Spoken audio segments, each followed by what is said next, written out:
ouverture.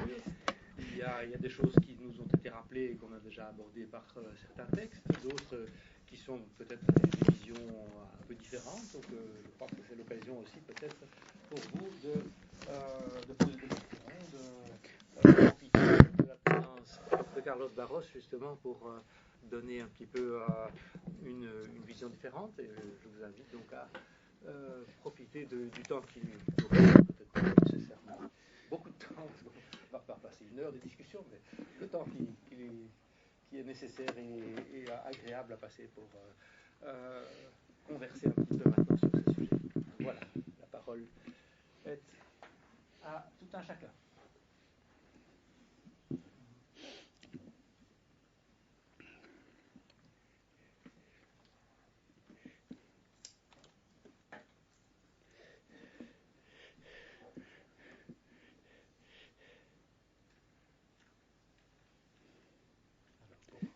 C'est un peu le sujet.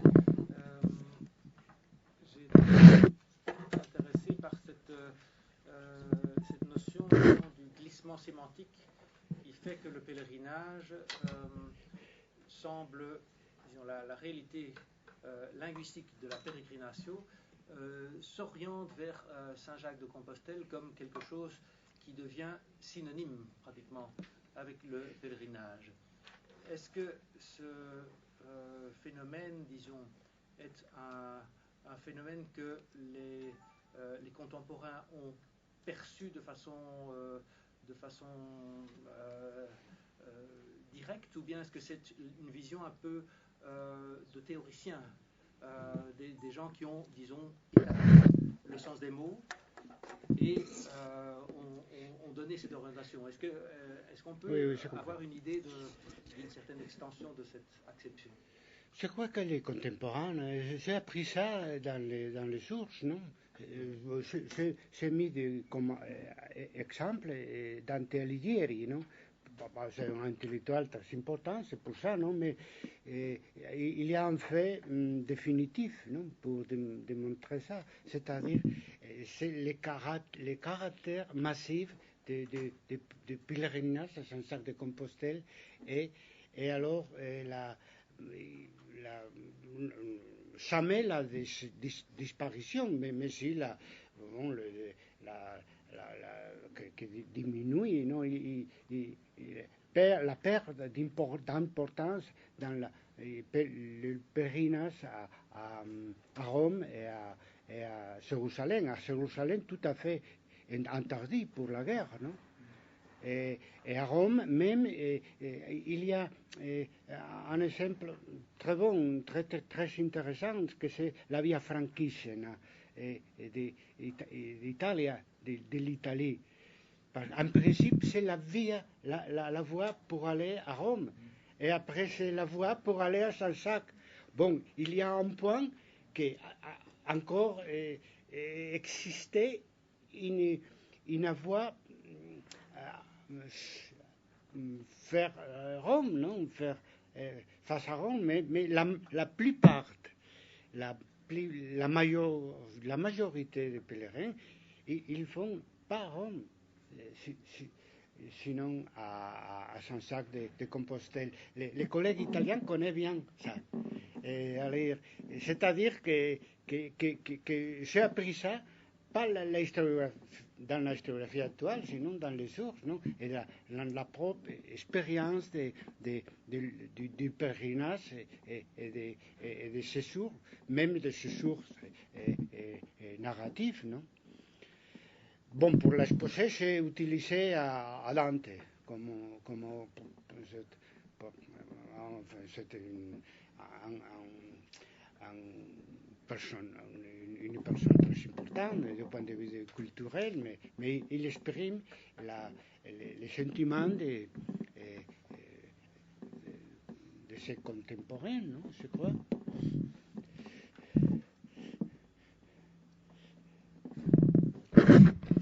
J'avais une question par rapport au fait que vous avez mentionné que le pèlerinage à Saint-Jacques avait une optique relativement pacifique. Mais est-ce qu'on a des cas pour les premiers siècles là où la Reconquista jouait encore, on va dire, dans le vif de pèlerins qui, au final, après avoir été à Saint-Jacques, vont dans le sud combattre, s'engager dans des ordres éventuellement, et ensuite seulement retourner. Est-ce qu'il y a un petit crochet par le sud pour combattre les musulmans Bon, la frontière est à partir du XIe siècle et à partir surtout de la conquête de Toledo, et la capitale de la couronne de Castille, sur Toledo. Et alors la Galice, c'est la périphérie, même dans la couronne d'Aragon. Et tout le nord, c'est-à-dire la Galice, les Pays Basques, c'est-à-dire le règne de Navarra,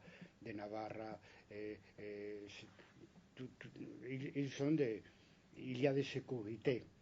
Et alors, les différentes monarchies, ils font beaucoup d'attention à la sécurité dans les chemins.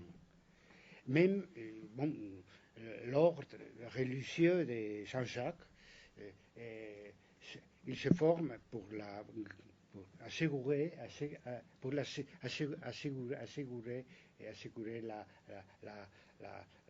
le pèlerinage. Il y a même une grande attention, pas seulement la sécurité pour la guerre, sinon aussi la sécurité contre les malfaiteurs. Les malfaiteurs sí qui étaient un problème important. Mais il y a beaucoup d'activités du point de vue politique et de l'Église aussi pour faire de le pèlerinage à Saint-Jacques un pèlerinage tranquille, pacifique et populaire. Non? C'est le grand succès le pèlerinage à Saint-Jacques, c'est ça, mais grâce à l'appui même du Vatican. Non? Il y a toute une opération politique en derrière de ça, mais il y a aussi un sentiment populaire tout à fait sincère de vivre comme l'apôtre, comme Jésus, avec la tunique des frères, comment on dit, des frères, non, des frères. C'est un phénomène complexe, non? Populaire d'un côté et d'autre côté un phénomène politique et aussi économique, parce que les commerces à travers le chemin de Saint-Jacques pour toute l'Europe, c'est très important, non? Si je peux juste rebondir sur la question Jérôme, il me semble avoir lu un certain nombre de relations de pèlerinage au XVe siècle de nobles allemands et de nobles flamands qui ont aussi cette idée, voilà, on va faire quelque chose de militaire en Espagne, et donc on va à Saint-Jacques, mais on a aussi la volonté de se mettre au service de la dernière reconquête qui est en train de se faire là à Grenade, et qui prolonge effectivement. Il y a plusieurs relations du XVe siècle qui seraient intéressantes. Et ce qui est particulier, c'est que le nombre de relations de pèlerinage que l'on conserve pour Saint-Jacques au XIVe et XVe siècle sont en majorité des gens de la condition élevée. Donc on est mieux informé sur les pèlerinages nobles et de grands marchands de Nuremberg, Augsbourg, etc., de Suisse aussi, qui ont le souci de fixer par écrit ce qu'ils ont fait. Donc je crois qu'il y a moyen de trouver des choses très intéressantes sur cette vision d'un certain service à la reconquête aussi. Alors, peut-être pour aller dans un autre sens de la question, donc par rapport à ces relations de pèlerinage, mon impression est qu'on a un peu une vision un peu limitée du pèlerinage à une catégorie socialement élevée. comment est-ce qu'on peut s'informer concrètement sur l'importance du pèlerinage populaire. Donc, qu'est-ce qu'on a comme source pour avoir une idée quantitative du nombre de pèlerins qui étaient sur les routes, mettons, au XIVe siècle, à travers le chemin de Saint-Jacques de Compostelle? Est-ce qu'on a des comptabilités de hospices ou d'auberges de pèlerinage, etc. Qu'est-ce qu'on peut dire au niveau quantitatif sur les flux de personnes qui sont sur le chemin? Oui, c'est très difficile. C'est pratiquement impossible de faire une étude quantitative parce que les classes populaires, il y a des sources, non? Il y a des preuves, mais des preuves qualitatives. Et alors, nous, seulement pour l'hôpital,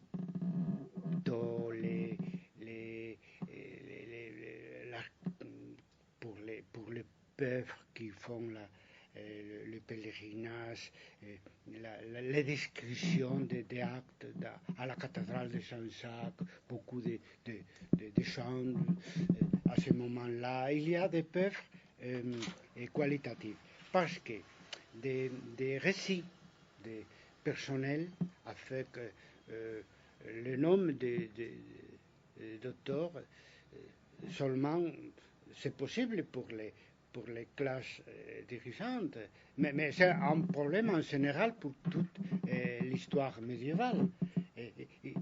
C'est-à-dire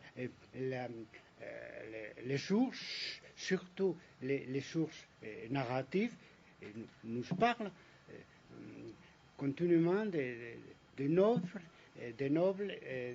des prélats, des rois. Et alors l'historien doit utiliser des démarches indirectes pour savoir qu'on participe dans l'histoire. Dans ce cas, l'histoire du pèlerinage, la majorité de la société. C'est-à-dire,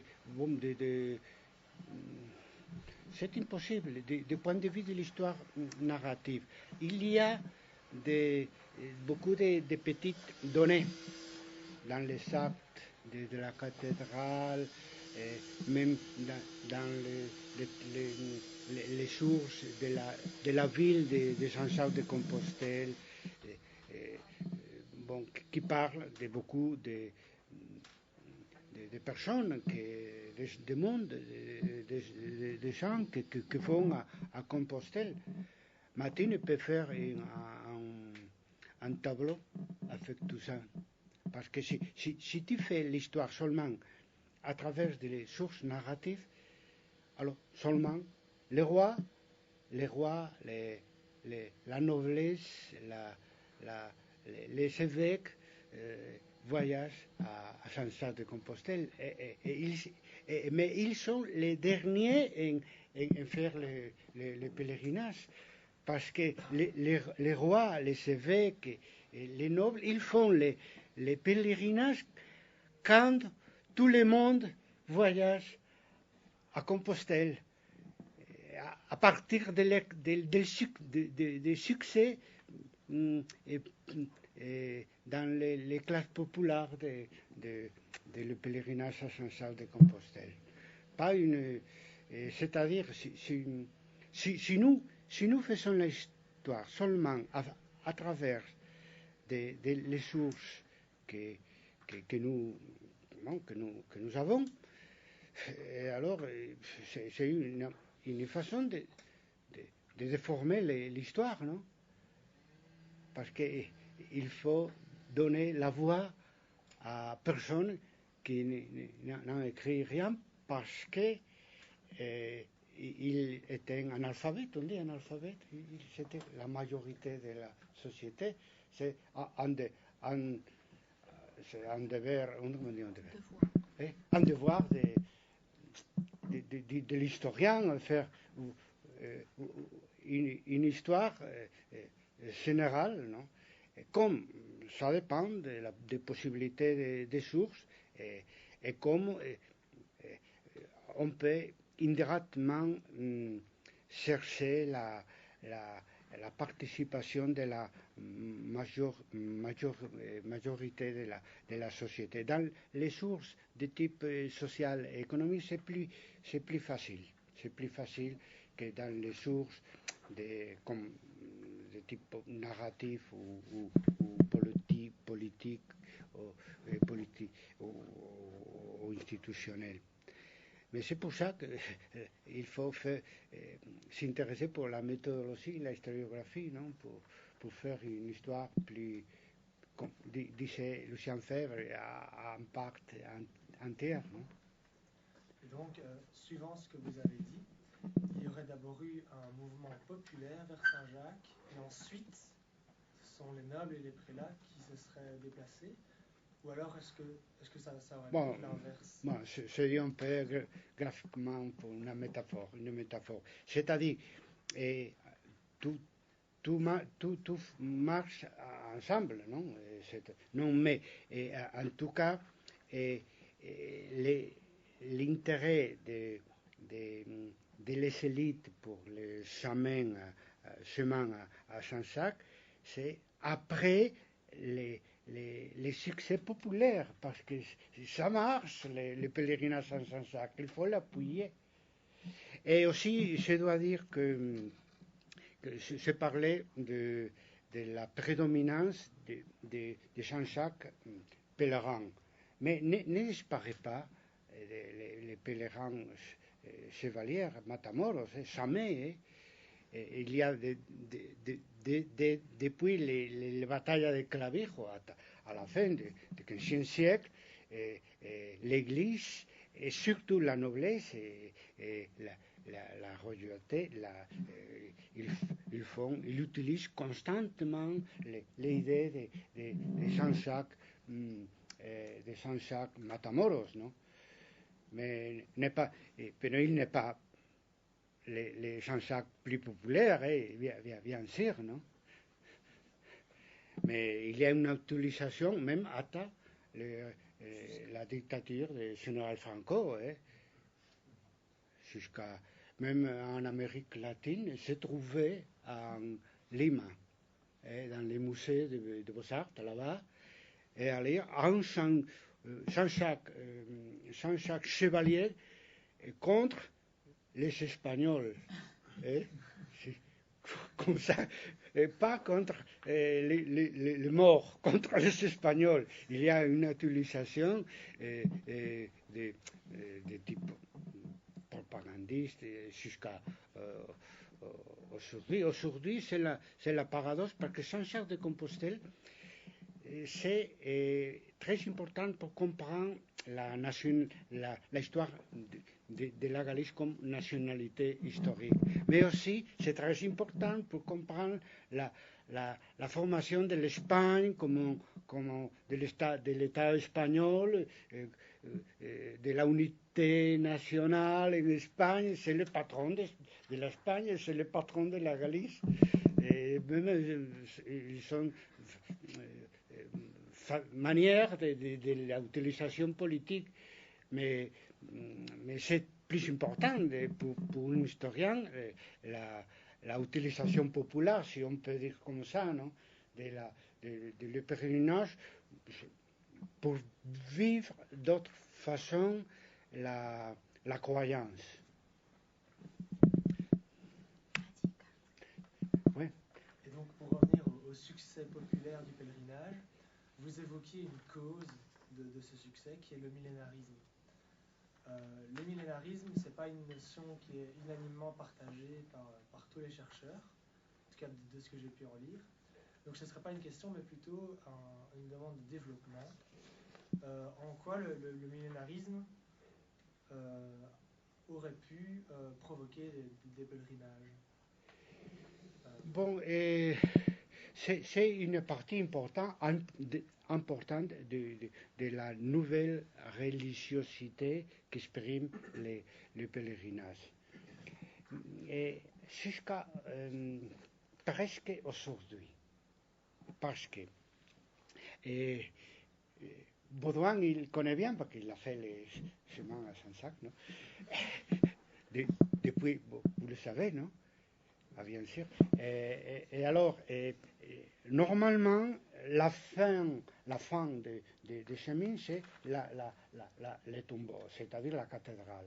Mais il y a un petit chemin jusqu'à la mer, et à un lieu qui s'appelle, depuis le Moyen-Âge, Finisterrae, aujourd'hui Fisterra en galicien, Finisterre en espagnol. Non? Et alors, il y a la fin officielle du chemin à Saint-Jacques, c'est la cathédrale. Mais il y a une fin, la fin populaire, un peu parallèle, en Finisterre, en Fisterra, où les pèlerins abandonnent les vestiments, ces habits, jusqu'à aujourd'hui. C'est-à-dire que, bon, Finistère, c'est la fin de le pèlerinage laïque, non? Un peu, le millénarisme fait partie de la religiosité médiévale en général, mais c'est toujours une partie dissidente, non? Un peu entre la orthodoxie et la hétérodoxie, parce que l'Apocalypse de Jean, c'est là, non? Et alors, dans le Nouveau Testament, se parle de la fin des temples, non? Mais d'une façon subalterne, un peu. Et dans le chemin à Compostelle, c'est comme ça. Il y a une dimension eschatologique, toujours secondaire, mais très importante pour comprendre. C'est un lieu un lugar d'encuentro, de rencontre, hein? Bon, sí. Un lieu de rencontre entre la religiosité officielle et la religiosité populaire, non? C'est une preuve aussi du caractère populaire du pèlerinage, l'importance du millénarisme. Même le professeur Baudouin, il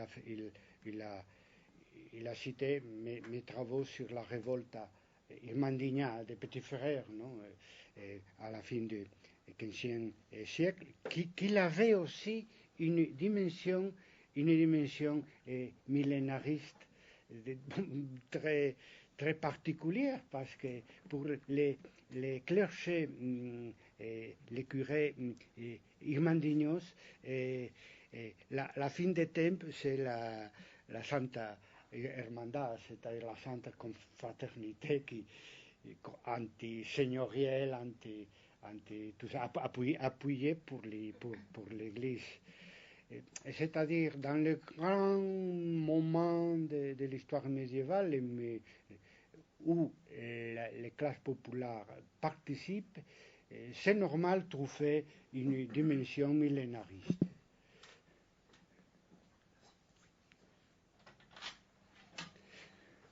Fait chaud.